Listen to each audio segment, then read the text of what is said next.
good afternoon, wherever, depending on where you are. I'm Hank Philippi Ryan, and I'm right here live, I think, on Facebook. Am I there yet? And here on Instagram for First Chapter Fun. Hey, Gabriel, it's so nice to see you here on Instagram. Good, that's very reassuring.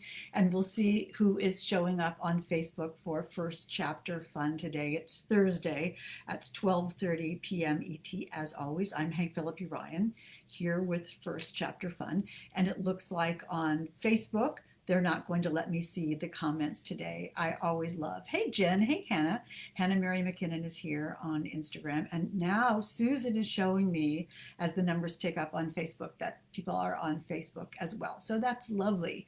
I'm very pleased. Hannah Mary McKinnon and I have done this now for 107 episodes here on First Chapter Fun. And there's never a moment when it's not completely gratifying that the technology works.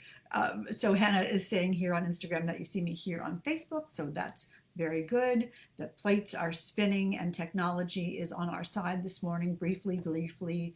Everybody knock on wood that it continues to work for us. So welcome. We're so happy to see you here today on this Thursday for First Chapter Fun, episode 107.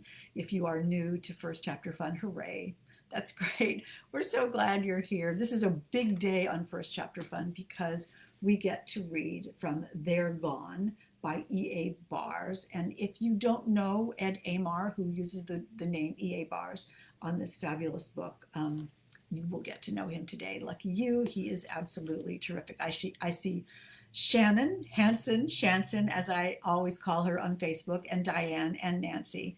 And Susan, look at all these people. That's great. Hey, Cat Law, Catherine Lowry is here.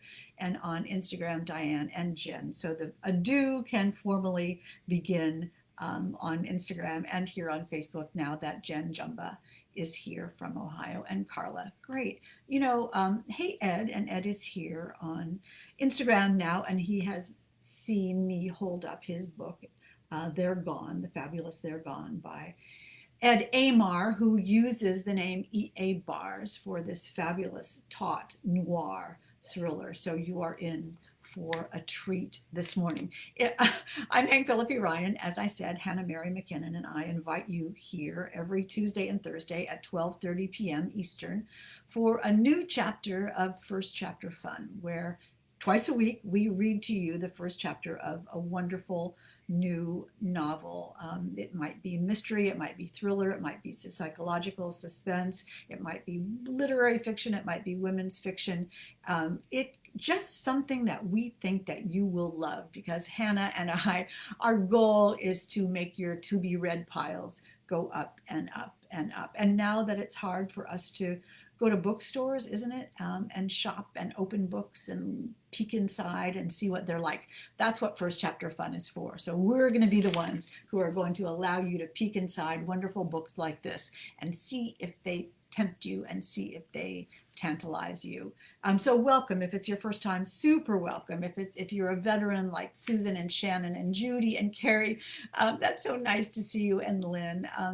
Look at this. Michelle Richter is here, who is so fantastic as an agent and has changed the lives of so many authors, including Ed, whose book is partly dedicated to her. So that is so great that she could be here to applaud her little charge. It must be fun to be an agent and have someone write such a wonderful, compelling book. So Marjorie is saying, oh, they've reached the ceiling a couple of times over now.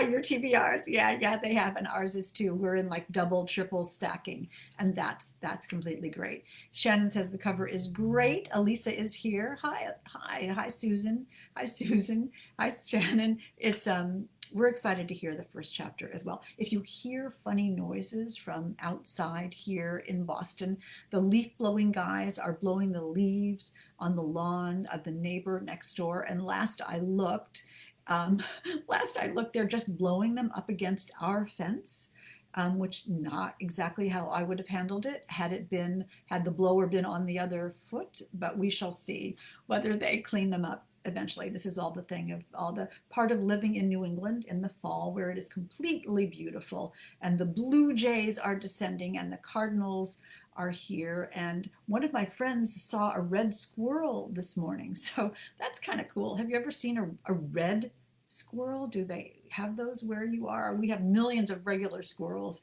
chittering and chattering, but I've never seen a red one. Hey, Lynn Harrison is here, who is a dear old friend of mine. Wow, we came up through the reporter ranks together, and I'm so pleased for you to get to know Lynn. She's here as Don Johnson Jr. That's her secret pseudonym, just like Ed Aymar, our fabulous darling Ed Aymar, uses E.A. bars for his book. So welcome, Carol. Welcome, Judy. Let me tell you a little bit about just the administrative stuff. If Facebook goes away and kind of crashes, or Instagram kind of crashes, don't worry. It's probably us. It's not you. And I will come back. I'll come back and read the whole first chapter for you and give you the whole event. You won't miss anything. And if you happen to miss today, well, you wouldn't know that, right? Because you're here. So whatever. All of our first chapters are all on video here on IGTV and here on Facebook. They are stored in media, and they have the nice little cover stories on the front, so you absolutely know what you're looking for. And this is episode 1. Okay, I've just seen that Instagram, it says paused due to poor connection on Instagram, so I shouldn't have spoken too soon. It says reconnecting, so we will see what happens here. I'm just going to see if I can get Instagram back. Cancel, go on, we're back, hooray. It's just trying to see whether I could handle some technical difficulties, and we will do the best we can. Gabriel on Instagram is saying there's an albino squirrel in Boston Garden, which sounds like a wonderful beginning. Gabriel is a wonderful Anthony-nominated novelist, and I think that might be a good first line for you, Gabriel Valjean. So there's an albino squirrel in Boston Garden. I kind of like that. So without further ado, shall we end the ado, Jen Jumba, and go on to the story for the day. I was so rudely interrupted by Instagram, but we will give away, it might be me taking down Instagram because I'm watching this on like 17 different devices. Ed is saying, well, that's nice. Well, we welcome you on all your devices, but I don't think it's you taking down Instagram. And Hannah is saying Instagram is frozen. Is it still frozen? I think it might be back. I think it was frozen and now it's back. So let me know, darling Hannah, if we are still back. We're still back on Instagram. People are saying things and I think we're good. And it says I'm live. Isn't it fun being here today? Isn't it fun having to deal with the technical difficulties together, and you're just looking at your screen thinking, Hank, could you please just read the book? Just read the book. Okay, I will read the book, but first I'm going to tell you a little bit about E.A. Bars, the wonderful Ed Aymar, whose noir, super deliciously twisty and suspenseful dark thriller, They're Gone, has just come out 2 days ago. So happy Pub Week, Ed, and we hope you are floating with all the joy that only a book launch can bring. It's always completely fabulous. I'm hoping that we are still live on Instagram, and I will continue. If I have lost you on Instagram, come over to Facebook, and you can always see it there. Hannah's now taking credit for the crash of Instagram. Instagram is not crashing. It's on. Jill is saying such a great cover, and it really is. This double victim, double survivors, double story, double case that all twists together. And now we're saying my live video has ended on Instagram. Let's see if we can get that back. Shall we try to get it back? I'm going to try it. I'm going to go out of Instagram. Here I go. I'm going to go back into Instagram. Here I go. And we'll see if it works. Yes, no. I may have to come back to Instagram, you all. It may have just crashed because of all of you. Let me see what I can do here. Instagram. Is this fun? Yeah, we're all having a great time here. Doing this, and we'll do this, and we'll do this, and I'm afraid it's not going to work. Nope. Out. In. Go. Are you taking bets on whether I can make this work? And here we go, live. And it is not working. It is not going to work. Nope. Instagram is down. Are you seeing me? This is just not working at all. I'm going to try it one more time, and if it doesn't work, I'm just going to go ahead and read on Facebook, and we'll go from there, and I'll come back and do Instagram in a while. No, my Instagram is completely down. I'm out. I'm putting this away. And we will just go here on Facebook right now, and then I will come back to Instagram and do it as soon as this is over. So you will be able to hear the wonderful Ed Aymar's writing as E.A. bars. They're gone. And let me tell you a little bit about Ed Aymar.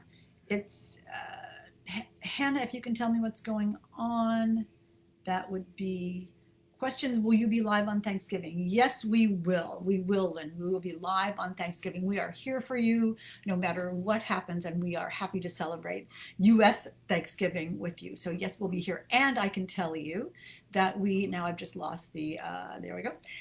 I can tell you that we have a fantastic, superly wonderful guest on Thanksgiving. So if you are not with your family or friends or doing something Thanksgiving at 12:30 ET, 12:30 p.m. ET on Thanksgiving, we will be here, and we will be here with bells on. You will not believe what wonderful guests we have for Thanksgiving Day. So we got you covered on Thanksgiving. All right, so let me tell you a little bit about Ed Aymar, writing as E.A. Bars. Anthony Award-nominated Ed Aymar's most recent thriller, They're Gone, was published in November under the pseudonym E.A. Bars. Oh, November being 2 days ago. I'm reading this thing. But it was Tuesday. Happy Pub Day. His past thrillers include The Unrepentant and the novels and stories The Swamp Killers and The Night of the Flood, in which he served as co-editor and contributor. I can tell you, oh, Hannah's saying, looks like IG is out. It's not us, it's them. Yay. I love it when it's not me making a mistake. All right, so everybody knows to come here to Facebook, and we'll continue when Instagram comes back into the world. Maybe Insta just got tired. Anyway, as I was saying, Ed's past thrillers include these novels and stories. And let me just say that I read Night of the Flood, which is a series of short stories written by various authors which come together in a big picture story. It's awesome. Please go find The Night of the Flood. It's superly good, like orders of magnitude works. Ed has a monthly column in the Washington Independent Review of Books, is a former member of the National Board of International Thriller Writers, and for years was the managing editor of The Thrill Begins, an online resource for debut and aspiring authors. Ed has paid his dues completely through in writing world, and is well known as one of the most generous, most thoughtful, most supportive, most enthusiastic, nicest guys you could ever meet. So we are thrilled to have him here today. He's also an active member of Crime Writers of Color, the Mystery Writers of America, and Sisters in Crime. He runs the Noir at the Bar series for Washington, D.C., and has hosted and spoken at a variety of crime fiction writing and publishing events nationwide. He is a treasure and a treat, and again, I can't say enough how happy we are to have Ed Aymar, E.A. Bars, here today to hear about They're Gone. And this is his Happy Pub Week, launch week party that we're having right here at First Chapter Fun. Hannah and I welcome you. Let me tell you a little bit about They're Gone. It's from Crooked Lane, and we are very grateful to Crooked Lane and Ed for giving us permission to read these chapters today. It just came out this week, as I've said, November the 10th. Let me tell you a little bit about it. Two men from vastly different backgrounds are murdered, one after another, on the same night, in the same fashion, with two bullet wounds, one in the head, another in the heart. The two slayings send their wives on a desperate search for answers and a desperate attempt to save their families' lives. Grief takes a heavy toll on Northern Virginia freelance editor Deb Lynn Thomas when she learns of her husband's murder. And utter dismay sets in when, just a week after the funeral, she discovers that he has been the subject of an FBI investigation after withdrawing a large sum of money from their shared accounts. Elsewhere, Baltimore bartender Kessie Castillo is less bereft when her abusive husband, ex-cop Hector Ramirez, is killed. But it turns out that he was in deep hock, and now Kessie's expected to pay up. Deb and the FBI agent assigned to her case start digging into her husband's murder and learn that he had been the target of criminals. As Deb and Kessie join forces to learn the truth, their investigation reveals an ever darker web of clues, but if they're not careful, they may just end up like their husbands. So that is the description of They're Gone by E.A. Barr's Ed Aymar, and let me read you a little bit. Now these chapters are very short, so I'm going to do a couple of chapters. Just checking. Beth is saying, Ed, you are a new author. Happy Pub Day from Kristen Bear O'Keefe. That's so absolutely fabulous. And Jenny is here. That's so nice. And Ed is here listening as well. It's always scary when the actual authors come because they're entrusting us with their novels, and we are proud and honored to do so. All right, let me read you a little bit of this. Chapter 1, Winter 2019. Deb Lynn Thomas didn't understand how she'd slept through the night. Something should have woken her. The sounds of gunfire, no matter how distant. Her husband's soul ripped away. The abrupt, violent, permanent change to everything she knew. But Deb had slept peacefully and only woke when she drowsily heard the sirens outside her home. Instinctively, her first thought had been about her daughter, Kim, at Washington College. In a panic, she turned toward Grant's side of the bed. And that's when she realized he was gone. Minutes later, Deb stood barefoot in her kitchen, wearing a robe hastily thrown over the thin t-shirt and shorts she'd worn to bed, numbly listening to two cops tell her that her husband had been killed in a robbery. It wasn't something she could have imagined or accept. Now, in her early 40s, Deb was of an age when tragedy was striking her friends, rapidly moving cancer, the slow death of parents. But not violence. It felt like the worst kind of horror, one that Deb thought she'd been spared. And not Grant. He was not a small man or a passive one. He'd boxed in and after college, and although he didn't have a temper, people knew better than to test him. For the most part, despite a rueful middle-age softening, he stayed in shape. He was popular, respected by colleagues and neighbors, always in control, physically, emotionally, professionally. When change happened, it was because of a decision Grant had made. But now that notion seemed hopelessly ignorant and terrifying. Grant had been murdered, and he'd been powerless to stop it. Men who kill, Deb realized, make their own rules of law, even of nature. And now the laws of her reality were unwritten. Friends and family soon filled her suburban Northern Virginia home, but Deb was very much alone. She had to be reminded to eat. Her eyes were raw from constant crying. Her ribs ached from ragged breaths. Her voice, hoarse and grief-stricken, sounded distant to her ears, as if coming from somewhere buried underground. Her 19-year-old daughter, Kim, returned from college to stay with her. Deb knew she needed to be there for Kim, but for those first few days, the most they could do was cry in the same room and hold each other, as if desperately trying to stop themselves from dissolving. Deb had known Grant was going to die someday, the same way she understood she would also die, but it was impossible to accept. There, but for the grace of God, went others, not him. Chapter 2.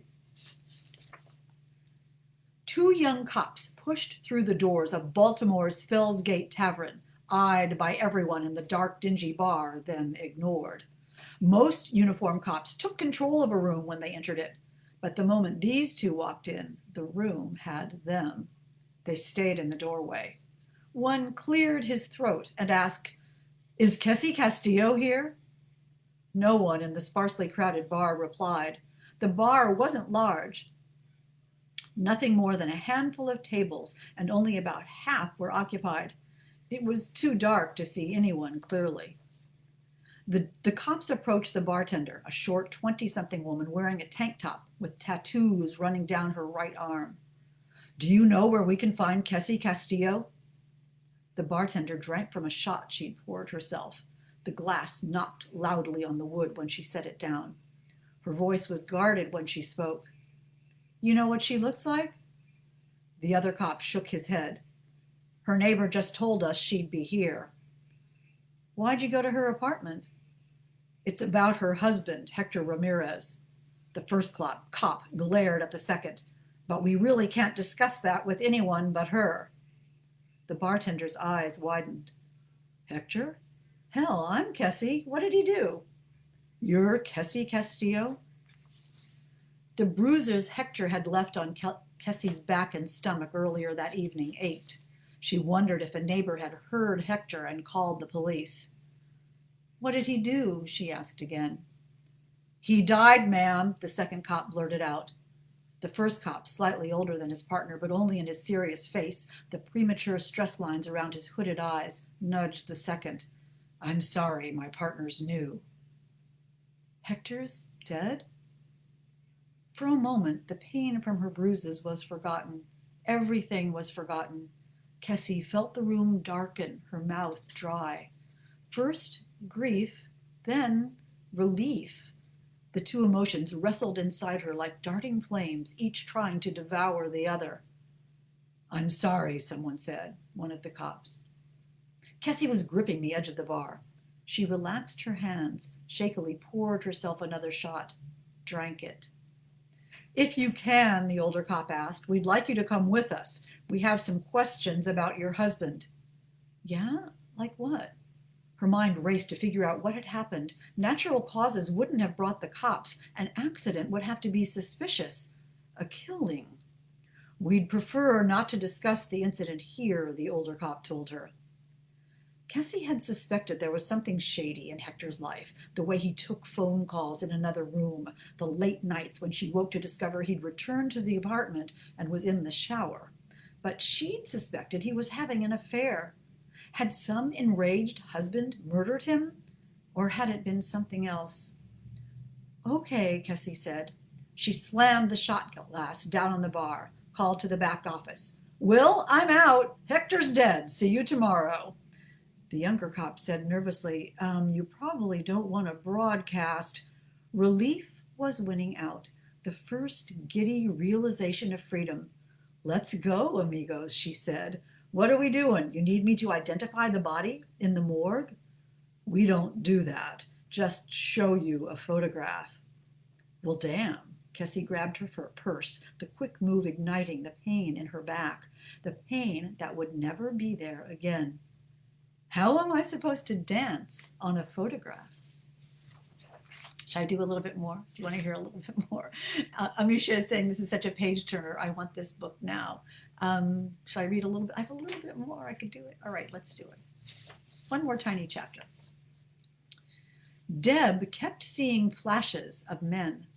She first noticed them one morning when she decided to finally clean the house. People had come and gone over the last week, and the house was in disarray. Glasses randomly left on tables and countertops, throw pillows tossed on the floor, clothes tangled under furniture, like a family had fled their home in the middle of the night. Deb straightened out the living room until she reached the mantel over the fireplace.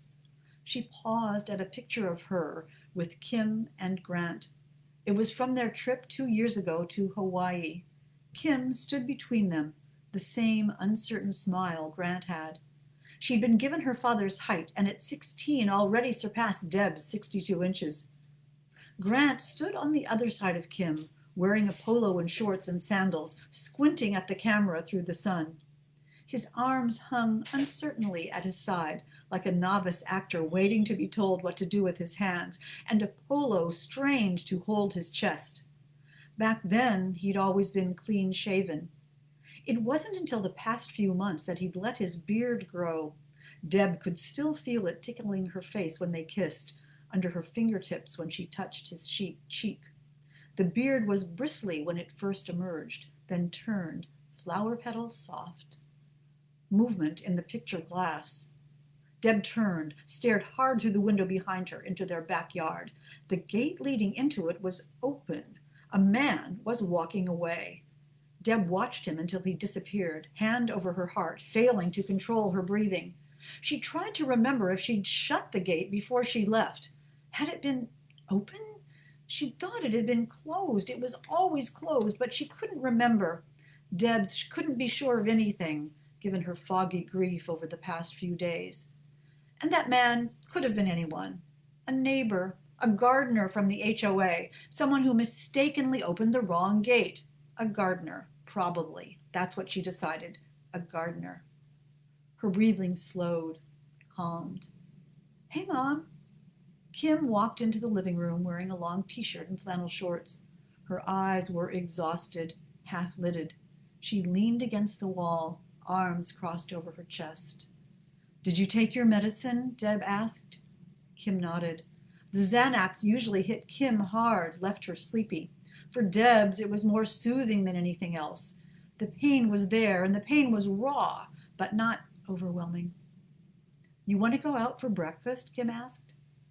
Deb had always enjoyed cooking, even as something as simple as breakfast, but she hadn't turned on the oven since Grant's death. He'd always been fond of her food, and preparing a meal seemed like too much of a memory. Besides, since that night, neither Kim nor Deb felt hungry. They ate when they remembered, maybe once a day. "Let's go." Kim gave her a thumbs up and ran the other hand through her long dark hair. Grant had thought Kim could be a model. Deb agreed that her daughter was beautiful, but privately she knew Grant was wrong. She was tall, but not tall enough. Thin, but not thin enough. Not that she would ever deny her daughter's soft beauty, her lovely face and effortlessly long lashes, her black rope of hair, the naturally unbroken skin that Kim's friends, and to be honest, Deb herself, openly envied. "Mom, stop staring at me." "Sorry." Deb had always worried about her daughter, and occasionally that worry nearly overwhelmed her. The first time Kim went out at night with friends, her first date, the night she hadn't returned home until 3 a.m. But Grant's murder had thrown Deb's emotions into turmoil. Her worry and love for her daughter had always felt like a balancing act, imaginary thoughts and gnawing fears fighting against Kim's strain towards independence. And now all those fears were real. There was no separation. Violence had come. Deb wondered again about that man in the garden. Can you see what's going on? Is this not just so good, so tense, so absolutely great? Susan is saying a must read, another one I'm going to have to get from my pile. Yeah, dance on the photograph, Carol is saying. Is that not great? It's such a terrific image, the idea of dancing on a photograph, and shows how happy Cassie must be that her husband is gone, as they both are, as the title says. They're gone. They're both gone. And what happened to them, and who killed them, and what are Cassie and Deb, who clearly are very different women and in a very different milieus, but something has happened to bring them together, and we have to wonder what that is. This is not the man in the garden walking behind me. That's my husband. Who will stop in and say hi one day. That would be fun, wouldn't it, to have Jonathan come and say hi one day. Oh yes, the man in the garden. Anyway, so that is the taut and tense beginning of E.A. Barr's, Ed Aymar's wonderful They're Gone, which is available right now. So go get it right now. Well, as we always say, not right now, because I want to tell you about one more book, but we hope you really enjoy this. Susan is saying, "It always impresses me when a man can so understand and portray female characters perfectly." Yep, and it's also good when women write men properly. So that's great, and that's what writing is, and that's what we all strive for. So hooray, hooray. Nancy's saying the man in the hall. Exactly, but he's not that scary. He's cuter than scary. Shannon is saying hi, Hank's husband, so that's great. It's so nice that so many of you came to Facebook. We will try to wrangle, Hannah and I will try to wrangle Instagram and get that back for you and for Ed so we can put that up. If the entire Instagram system is crashing, we will persevere. and we will make it happen. But meanwhile, I'm so glad that you all came to Facebook to share. So many of you, I'm looking at the number now, came to Facebook this morning to share this book with us and to celebrate Ed and Michelle and Ed's wonderful pub day for They're Gone. Congratulations to you. And of course, Ed saying, my wife doesn't think I understand female characters very well, for what it's worth. Well, you got it. You really captured it in books, at least. And your wife is a lucky woman, right? And you're a lucky man that she is so honest with you about it, right? That's so great.